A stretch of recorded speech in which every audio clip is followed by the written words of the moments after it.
What's going on, everybody? It's Ginger on Wheels here again. Thanks for stopping by the channel. Today, we are going to be upgrading the battery in our eMove Roadrunner Pro from Voro Motors. I love riding this e-bike around, but it suffers from the same problem as a lot of other high-powered gadgets. You blow through the battery really fast because the motors are so big. So we've got a 25 amp hour range extender that's going to almost double the battery in here. It goes inside here. It's going to be a really fun video. Thanks again for stopping by. Let's roll the intro and get started. I'll show you how to put this battery in the bike.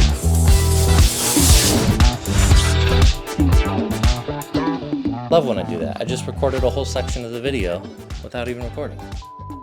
All right, so first things first, I'm gonna take our pizza bag here. That's what they call it. Yes, I got purple. It was one of two colors that they had, and this kind of matches the logo of the Ginger on Wheels channel, I guess.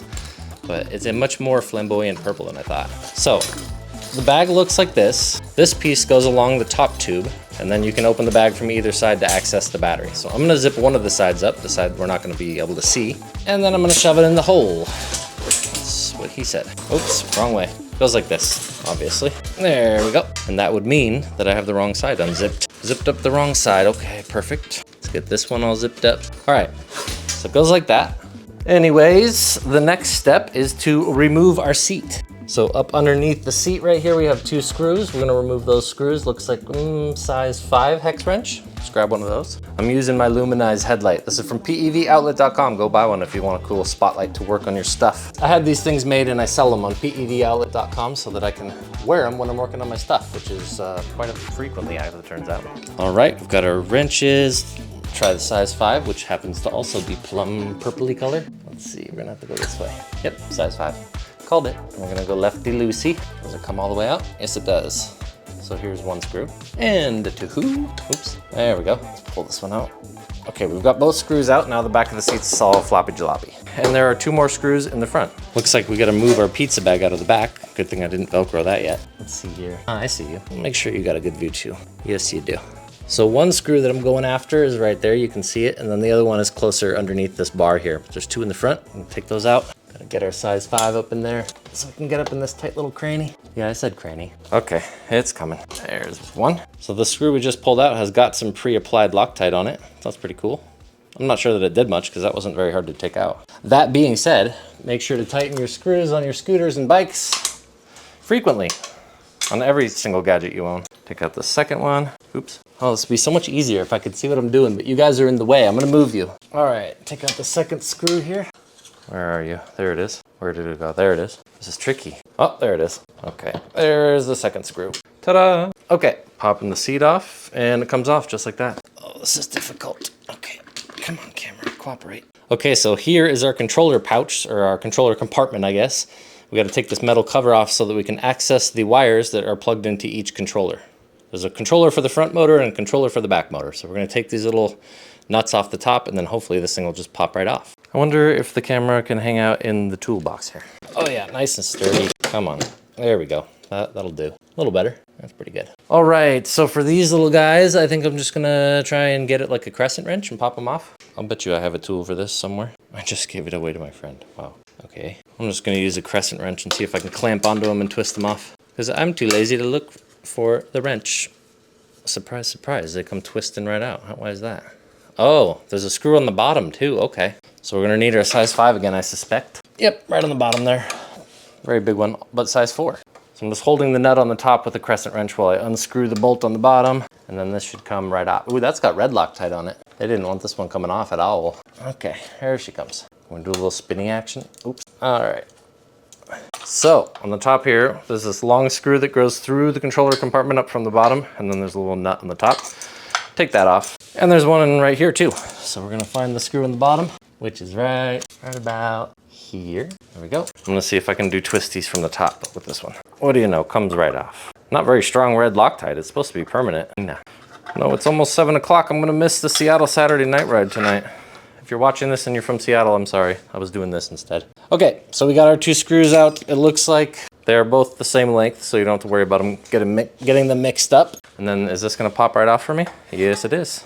Ta-da! The good stuff. Alrighty, what do we got here? Okay, so before we go too much further, let me explain to you exactly what's going on. So we've got 2 motors, and each motor has 3 phase wires. That's these right here. And these get plugged into a controller There's one controller for each motor. This is our stock battery cable right here. This plugs into the battery, and then we've got two connectors, one for each controller. So we can power both controllers with one battery. And this is the same for any e-bike or scooter. Depends if you have one or two controllers, but you'll have XT connectors that are supplying power to the controllers. And as long as you're running the battery in parallel, which means they're both putting out the same voltage, it just doubles the capacity in this case, then you can do this on any e-bike or scooter. You just have to find someone to build you an adapter like the one that comes with this range extender kit, and then also build the battery, which is the hard part. So we're gonna take out this old connector. This is the one that came with the bike, and we're gonna replace it with this one. And this, you can see, has an extra connector on the end. This is for our new battery. So we've got the thing that goes into the old battery, one for the new battery. We're gonna plug one of these into each controller, and it doesn't really matter which one's which. They're both the same length, both the same size, and there's only one way that they plug in. There we go. Okay, so now we just have to put the guts back in. Your scooter or e-bike is also gonna have this big mess too. This is for things like the blinkers and brake lights and headlights, and this looks like the DC step-down converter. It converts the voltage of the battery to 12 volts or 5 volts or whatever is needed to power the little auxiliary lights. But we're gonna tuck this nicely back up in here, and we're gonna put the controller box back on the top, wherever I put that. Oh, right here. But you wanna make sure that you don't pinch anything or cut any wires. Just be very gentle with it. It'll take some finessing. And then we're gonna screw this back down onto there. And then we have our two connectors over here. One for the new battery and one for the old battery. It's a bit of a tight fit with both those XT connectors in there, I'll tell you that much. See if we can make this a little more manageable. That didn't help, did it? I've got to be very ginger with this. I don't want to crush anything or break any wires. See what I did there? All right, get it in a nice little bundle. There we go, got that. Just need to get those two bolts up back under the bottom and screw in the junk. I see it, there it is. I'm gonna put the nut back on top. Oh, I hope I'm filming. Am I recording? Please be recording. Thank you. Didn't forget for once, that's good. Make sure it's still focused right there. And we're gonna put the second bolt up through the bottom over here. I think that was on this side. There we go. We're gonna put the second bolt up through the bottom on the other side. Just gotta find a hole and find the bolt. Where is that sucker? What am I scraping up against? I don't even see the hole. This is not good. Do I have this backwards? No. Great, just great, you guys. I don't think I'm in the right hole. There's only one hole over there. That should line up. What if we go down through the top? I don't think it matters. Oh, I got my XT connector in the way. This extra thick wire. Put this one up through the bottom. Gotta find a hole. Oh man, I think we gotta scrunch this down. Well, it doesn't go down any more than that. Only one way to find this bolt. The luminizer coming out. Let's see if we can see it up in here. Hello bolt, where are you? I'd like to put you in now. There we go. Second bolt up through the bottom, like that. That is a tight fit with that extra connector in there. Get our little nut, put it on top, and we are Gucci. I'm gonna try my best not to tighten these down too much. I'm actually gonna take each bolt off and put some Loctite on, because I don't wanna crunch these down too tight. I might crunch something in there. The seat does still have to go on the top though, and I don't know if that has any room to spare. But I'm gonna use some of this stuff I sell on PEV Outlet. It's like Loctite, but it's like a little gel, so it doesn't run down the screw. And you just need a little dab. Little dab will do you. There we go. One. Take this one off. Just gonna put a little, oh, bummer. Okay, there we go. Put a little dab on the top of this one. There we go. Oh, come on now. That's just not fair. Still on there? Nope, needs more. Put a little dab on this one. Oh, might have been too much. Oh well. Okay, putting the screw on the top, or putting the nut down on the top, and you should be good. Now we don't have to tighten them down all the way. Don't want to break anything in there. This one's got a lot more to go. Let me get my clamps. Make sure nothing's pinched in here too tight. Wires are coming out of the side of the box a little bit. What do we got pinched in here? Oh, that was already there. There's a little wire that comes out of the box and goes into the frame, it looks like. And that is for the front motor, the phase wires for the front motor. It's definitely a tight fit, but it's doable. That's another thing you gotta consider. Like if you're using a GPS tracker or a double battery and you have an extra XT connector in there, how much space you got in your controller compartment? Because scooters I know are pretty tight. They're usually jammed in there pretty tightly. Okay, I'm not gonna tighten it too tight, like I said, just snug. Because the Loctite's gonna do a pretty good job of holding it on there. Okay, let's see if our seat fits on. Yep, no problem. All right, let's put the new battery in now. This is the fun part. Okay, cool. Now I'm going to Velcro the rest of this bag in.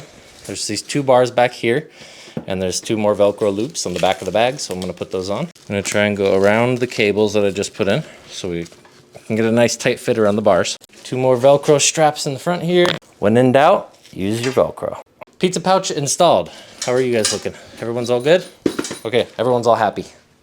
That was a chore. All right, so in case I wasn't clear explaining, I've got one strap from this side over the top, and then the strap from this side cinches down onto the bottom of that. And then the strap in the back is the same thing. And the straps in the very back go around the bars. Maybe I'm hoping I'm in the right spot there. And then straps in the front also around the bars. So there's 8 straps total, but they strap down in 6 different places because the ones in the 2 on the top go together. Now for the fun part. Let's put the battery inside the bag. Ugh, that's a beefy boy. The battery right here also has a little power button. So I think you want to make sure that's depressed when you're going to ride the bike. Let's slide that in there. So this is the new controller wire down here. You can see here's the plug for the old battery, right? Same adapter as the old battery. And then here's the plug for our new battery. This one's got a snake up underneath here, like so. And it goes through this little hole in the bag, right there. And then we're gonna plug it into our new battery. Just like that. And this gets tucked away nicely inside the bag. And when you need to charge it, you just snake out this little wire and then you plug your charger into here. The charge port for the lower battery is on the other side. It's on my side. If you don't want to wait for this battery to charge and then you have to charge this battery separately, you should buy an extra charger when you buy this battery extender kit. Because the Roadrunner Pro only comes with one. It has this adapter, but you can see it plugs right into the new battery right there, and then the charge port for the lower battery is on the other side. But when you buy this range extender, buy the little pizza pouch at the same time, and also I would recommend buying a second charger because you can charge these both at the same time. But for now, let's just go ahead and put this connector into our old battery. New connector into the old battery, like so. There we go. And then this one goes right inside here. And we're gonna zip our pouch shut. Come on, you zipper. Oh yeah, finally got the Roadrunner Pro range extender on. There we go. Been sitting in my house for a week because of all these projects I got going on. So right now, before your first ride, you definitely want to charge this one and charge this one to full. They're running in parallel, which means they need to be the same voltage. And if this one has a much lower voltage than this one, it's going to be sucking more power out of this battery. And this battery has less cells in it, it's 25 amp hour, than this one. So it's going to be straining the cells a little bit harder than it would on the stock battery. And if these are roughly around the same voltage, which they should stay pretty close since they're running in parallel and you're charging them both to full every time before you ride, then it'll be fine. But if you forget to charge this one and then you're only running off this one, it's going to try and drain power out of here and probably trip the BMS. And I don't know if it'll just go into a standby mode until you go to charge it again, or if you're going to have to replace the BMS. But just important to know, make sure you charge this one and this one at the same time. Or not, they don't necessarily have to be at the same time, but you want to make sure they're both fully charged before you go riding. I apologize for the lack of videos, by the way. My computer got a bunch of Trojan viruses, so been down for the count. It deleted my recovery partition, and it also deleted my EFI partition, so I had no boot files. Very fun, just a blast. All right, so we've got our charger, the green light's on. We're gonna plug it into the new battery, and this should tell us that it's charging. Light on the charger turns red once you plug it in, and this will be the new battery. Once it turns green, I'm gonna go ahead and plug it into the charge port on the other side of this battery, and then you're good to go. You do, however, wanna put your seat on. I'm sure you guys don't wanna watch me put the seat on, but that needs to go back on. What's this Velcro for, I wonder?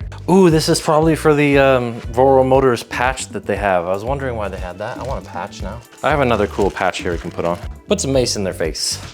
As you can see from this charger, hopefully, we are now charging our new battery. We're gonna wait for that to charge to full, and then we're gonna charge the stock battery and we'll be on our way. We'll have 55 amp hours of battery now. That's exciting stuff. But you can buy this whole kit at voromotors.com. You can use the code Ginger on Wheels. I think they'll give you 50 bucks off. I'm guessing like 45, 50 miles of range, but put your guess in the comments below because I'm definitely gonna do a range test on this thing. There is a pretty large crew of little Roadrunner Pro runners around Seattle, and I'm excited. I'll be able to ride all the way to Seattle, cruise with them and hang out, and ride all the way home, hopefully on the same charge.